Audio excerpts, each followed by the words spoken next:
All right, well, moving on through Leviticus, we come to this section that talks all about Sabbath. And Sabbath is the initial 7-day period and the seventh day of rest, but God expands it even more to a Sabbath of years and a Sabbath of decades. And what does that mean? And how does it actually form the identity for these ancient Israelites? Let's dive in. Leviticus 25, 1 through 12. The Lord spoke to Moses on Mount Sinai, saying, "Speak to the people of Israel and say to them, when you come into the land that I give you, the land shall keep a Sabbath to the Lord. For 6 years you shall sow your field, and for 6 years you shall prune your vineyard and gather in its fruits. But in the 7th year there shall be a Sabbath of solemn rest for the land, a Sabbath to the Lord. You shall not sow your field or prune your vineyard. You shall not reap what grows of itself in your harvest, or gather the grapes of your undressed vine. It shall be a year of solemn rest for the land. The Sabbath of the land shall provide food for you, for yourself and for your male and female slaves, for your hired worker and the sojourner who lives with you, and for your cattle and for the wild animals that are in your land. All its yield shall be for food. You shall count 7 weeks of years, 7 times 7 years, so that the time of 7 weeks of years shall give you 49 years. Then you shall sound a loud trumpet on the 10th day of the 7th month. On the Day of Atonement you shall sound the trumpet throughout all your land. You shall consecrate the 50th year and proclaim liberty throughout the land to all of its inhabitants. It shall be a jubilee for you, when each of you shall return to his property, and each of you shall return to his clan.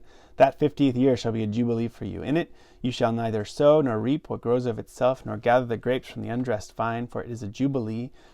It shall be holy to you. You may eat the produce of the field."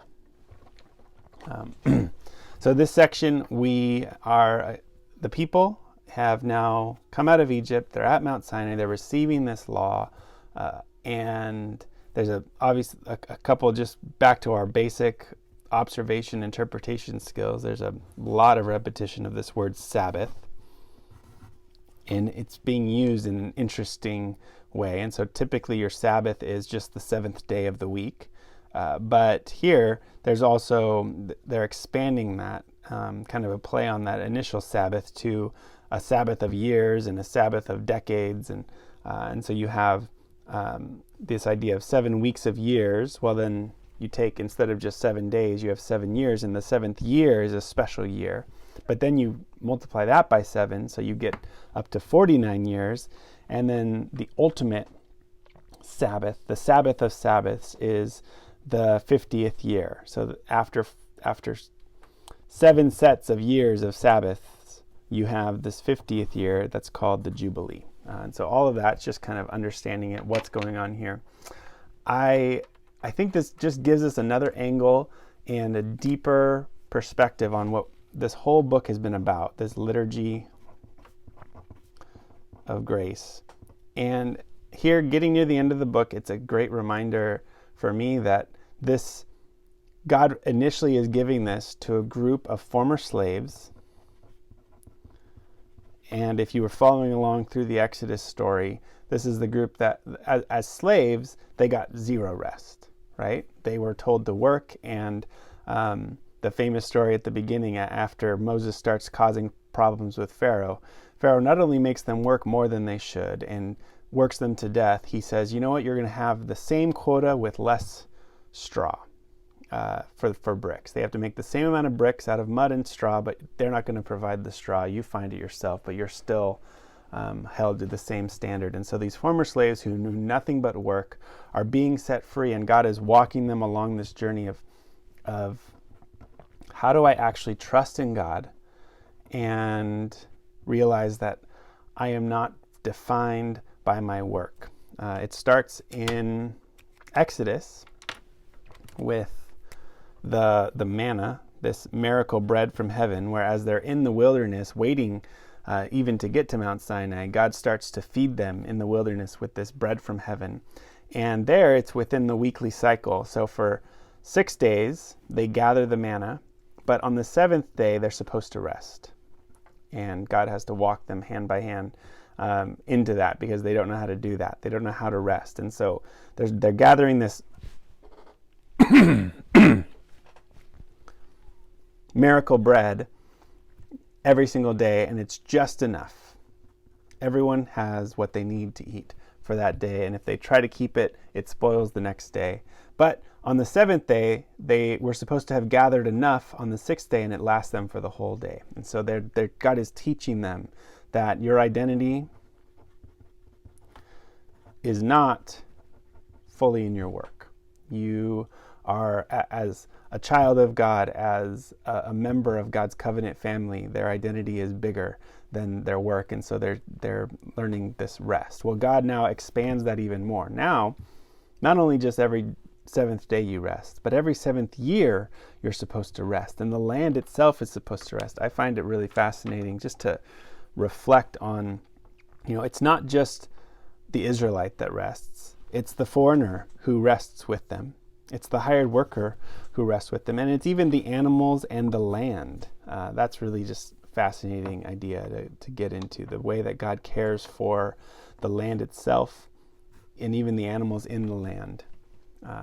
Shows something of God's heart. And then, so every seventh year, you're supposed to let the land just lie fallow and trust that the land will just provide on its own. From the stray seeds and the excess fruit from the year before, it will start to just grow up on its own, and you're supposed to just go and forage, I suppose, for food.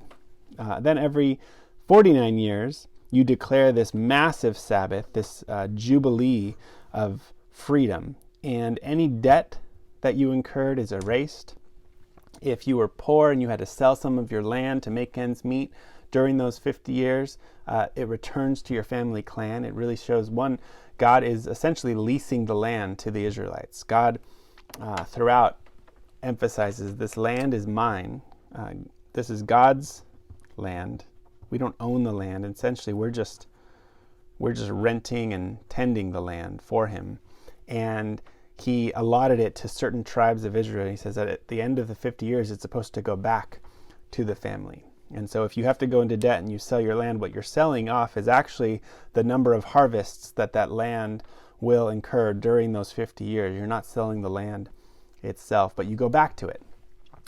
So this is just, it sets this bigger stage of what we're going to. It's a group of former slaves given this liturgy of grace, and we're being taught how to love God, how to love neighbor, and how to recognize that we're no longer slaves. We're children of God, and we live in this relationship with God where he is giving us the land and our relationships and our produce as this gift of grace.